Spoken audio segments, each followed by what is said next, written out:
Alors déjà, dans un premier temps, Mickaël, comment tu vas tout simplement? Bah, encore une fois, c'est une question classique, mais je vais bien. Tous les indicateurs sont verts. J'ai fait une prépa de ouf. Tout est nickel.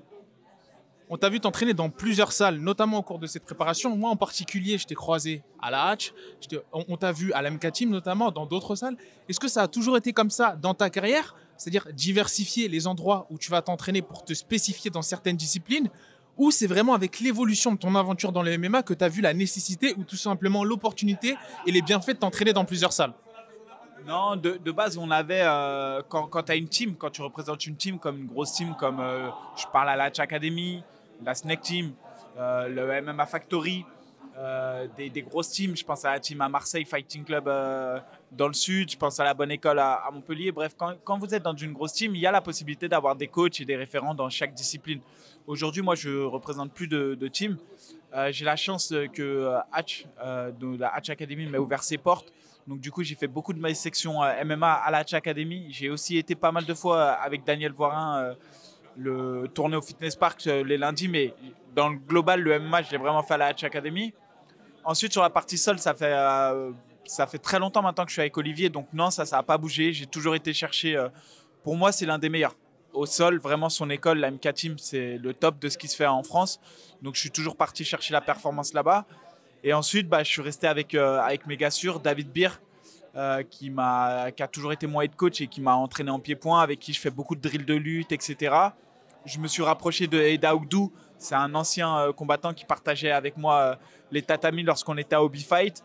Et donc là, il a accepté de me prendre depuis 3 mois. On travaille notre pied-point, etc. Donc voilà, je suis parti chercher les compétences là où elles sont. Je suis parti même parfois m'entraîner avec des sparring que j'apprécie, comme Anthony Dizzy, grand combattant de MMA, et Alexis Fontes à l'Europe Top Team de Reims. Donc voilà, j'ai cette chance-là d'être bien accueilli dans les teams. J'y vais, j'en profite, je tire le meilleur de manière égoïste. Vraiment, il faut le dire, c'est égoïste de ma part, mais je prends le meilleur de ce que j'ai retiré. Et voilà, et aujourd'hui, je les remercie parce que c'est grâce à eux que je vais performer demain.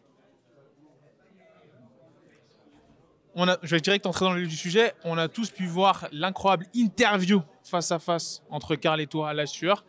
As-tu la conviction, suite à celle-ci, que tu es entré dans sa tête? Sincèrement, je pense même pas. Je pense qu'il était plus fâché contre les gars de la sueur et peut-être un peu d'amertume face à Lopez que contre moi. Comme je le dis, ça peut paraître bizarre. Moi, je suis archi taquin. Je suis taquin, c'est dans ma nature. Ça veut dire que là, même là, il est en face de moi, je vais le taquiner. Mais il n'y a pas d'amertume entre lui et moi. On est arrivé à un stade où je respecte sa carrière. Je pense, je m'avance, mais je pense qu'il respecte ma carrière. Je respecte l'homme qu'il est, il respecte l'homme que je suis. J'ai pas de vraiment, j'ai pas d'irrespect pour lui. Je reconnais ses qualités de combattant. Maintenant, la réalité est que demain, on va s'affronter. Je vais envie de lui arracher la tête. Il a envie de m'arracher la tête. Je suis persuadé que je suis meilleur que lui. Il est sûrement persuadé qu'il est meilleur que moi. Maintenant, demain, faisons le meilleur combat. Et il n'y aura qu'un des deux vainqueurs. Tu vois, il y aura un seul vainqueur dans ce combat. Il y aura forcément un malheureux. Maintenant, moi, je pense, je ne vais pas spoiler, mais je pense avoir la réponse. Mais voilà, après, pour l'interview, tant mieux si elle a plu. Il y en a certains pour qui elle n'a pas plu. Tu vois, toi, tu dis qu'elle a plu. Moi, j'ai reçu des messages des mecs qui m'insultent. Tu vois, c'est comme ça. Une interview, elle est perçue différemment par chacun. Maintenant, moi, j'ai été taquin, mais je suis toujours resté dans le cadre sportif et je continuerai. C'est ma nature. Tu as combattu au plus haut niveau dans les plus grandes organisations mondiales. On ne va pas les citer, on les connaît déjà. En termes de magnitude de la Fight Week, d'engouement, d'organisation de l'événement, comment compares-tu tes expériences passées à l'international, notamment à l'UFC, au main event du ARES en France, où c'est toi la tête d'affiche dans le dernier événement de l'année? Déjà, être main event, c'est toujours un peu particulier. Il y a toujours un engouement un peu particulier. Combattre en prélim de l'UFC ou en début de carte de l'UFC, c'est pas la même chose qu'être main event au ARES. Là, c'est, j'ai envie de dire de manière un peu prétentieuse, c'est ma carte. On se l'approprie, la carte. C'est-à-dire que tous les combattants que tu vois là, aujourd'hui, ils sont sur ma carte. Alors ouais, c'est archi prétentieux de dire ça. Mais c'est moi le combat final, c'est moi qui clôture le spectacle. Et en plus, sur cette carte, je suis donné en champion. Je suis dans le coin du champion, je suis pas dans le coin de la loose, comme on dit, entre guillemets. Maintenant, voilà, c'est un kiff. Évidemment, c'est un kiff. Après, pour revenir sur les organisations, l'UFC, c'est le Saint Graal, c'est le top du top. Tu peux pas comparer. C'est des moyens financiers extraordinaires. J'ai connu le M1, très grosse organisation. J'ai adoré combattre au M1. J'ai combattu main event au M1. C'est juste magnifique. Et là, je retrouve un peu les mêmes sensations, sauf que là, le RS, il se fait en France, dans une belle salle parisienne. J'ai mon public. La tête d'affiche, c'est un combat franco-français, franco-allemand, on ne sait pas trop, mais c'est un combat qui plaît, qui attire les fans. Maintenant, franchement, j'ai qu'une chose à dire. Soyez au rendez-vous demain. On va être la meilleure version de nous-mêmes. On va vous faire le spectacle. Et voilà, et régalez-vous. Vous kiffez, régalez-vous. Et nous, on va essayer de faire le job jusqu'au bout. J'ai débattu avec d'autres youtubeurs sur la question que je vais te poser actuellement. Sur le Média Sport en France, tu as clairement annoncé que ce serait potentiellement ton dernier combat, un combat où tu pourrais tirer ta révérence. Et je peux m'empêcher de te poser la question en cas de victoire dominante de la team Lebo, où tu prends 0 dégâts, tu prends un gros cachet, tu prends potentiellement un bonus, c'est retransmis en direct sur Canal+ 360. Il serait vraiment impossible de te revoir dans la cage du RS? Alors, déjà, j'ai signé c'est pas un multifight que j'ai signé avec le RS. Donc ça, c'est la première chose. La deuxième, c'est que j'aimerais qu'on me dise où j'ai dit c'est mon dernier. Je me suis jamais rien interdit. Je crache pas sur l'avenir, mais je fais pas de plan sur la comète. Maintenant, aujourd'hui, c'est une belle orga. Je suis là, je suis prêt. J'ai une prépa extrêmement difficile qui a été coûteuse en temps d'énergie, coûteuse en tant qu'énergie consommée. Faut avoir envie. Quand on accepte un défi, il faut avoir envie de faire les sacrifices. Donc là, j'avais envie de le faire. Je les ai faits. Je prends le combat comme il vient. Mon but, c'est pas en cas de victoire ou en cas de défaite qui va conditionner le potentiel de revenir ou de pas revenir. C'est l'envie. Il y a que ça qui guide mes choix. J'ai pas peur de la défaite, j'ai pas peur de la victoire. C'est le défi et l'envie. Aujourd'hui, j'ai un combat, je suis focus sur mon combat. Ensuite, j'ai juste envie de kiffer. Et après, on verra. Et si j'ai plus l'envie, eh ben, je le ferai pas. Si j'ai l'envie, eh ben, je le ferai. Mais pas pour l'argent, pas pour le cachet, pas pour la starification. Dernière question.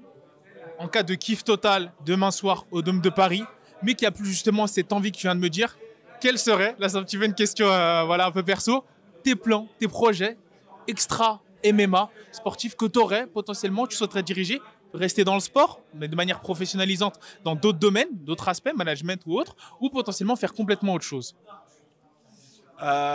Écoute, j'ai plusieurs choses. Je me suis rendu compte en fait déjà que j'avais pas forcément la patience pour entraîner des compétiteurs. À la rigueur, je prends plus de plaisir à entraîner des loisirs parce que les loisirs au moins ils sont clairs avec eux-mêmes. Ils te disent pas qu'ils ont envie d'être pro et du coup tu es un peu déçu des sacrifices qu'ils ne font pas, etc.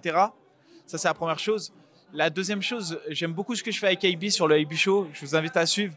On fait un peu l'actualité du MMA sans se prendre la tête. Il y a un côté un peu street qui ne plaît pas, mais on traite avec le cœur. C'est une émission dans laquelle on traite avec le cœur. Parfois, ouais, on passe à côté d'analyses techniques ou autres. Mais voilà, c'est nous, ça nous ressemble. AB et moi, on a deux points de vue bien différents. Il y a un côté qui est binaire de chaque. On a des prises de position bien différentes sur la plupart des sujets, donc c'est intéressant. J'aime ce que je fais en tout cas avec AB et peut-être qu'on essaiera de faire évoluer le format. Et enfin, pourquoi pas, comme je l'ai déjà fait sur RMC, etc., j'aime bien commenter le MMA. Franchement, c'est un kiff total. Vous êtes là, vous commentez ce que vous aimez par-dessus tout. Vous arrivez avec une analyse d'expert. Voilà, c'est mortel. Mortel. Je te laisse après ça, désolé. Tu as mentionné le AB Show, super émission. Tu as mentionné ton travail d'analyse avec RMC, notamment d'autres organisations. Est-ce que le fait d'être commentateur, analyste sur plusieurs événements, ça t'a permis d'aborder la compétition actuelle, à ce stade de ta carrière, en MMA d'une autre manière, d'un autre regard? Non, je l'ai pas. En tout cas, pour moi, pour mon conditionnement dans le combat, non. Par contre, c'est plus l'inverse. Je pense que à un moment donné, été peut-être trop dur dans les débuts quand je faisais ça. J'étais peut-être trop dur avec les combattants et j'avais oublié peut-être la difficulté d'une préparation de combat, la difficulté, les blessures et tout. Et c'est vrai que dès que j'ai commencé, j'étais peut-être trop binaire, trop dur dans mon analyse. Et maintenant, je le suis un peu moins. J'essaie quand même de prendre en compte. Et j'ai pris conscience que les paroles ont du poids. Et il faut faire attention parce que isoler des paroles d'un discours, ça peut être mal perçu et ça peut blesser des gens qui ont une grande carrière à faire. Et il ne faut pas dégoûter les combattants. Au contraire, il faut les encourager. Après, il faut savoir dire les vérités quand ça ne va pas. Mais il faut choisir ses mots. Et je pense que j'ai pris une petite leçon et je m'en excuse si j'en ai heurté parfois certains, mais je l'ai toujours fait avec bienveillance dans l'ensemble.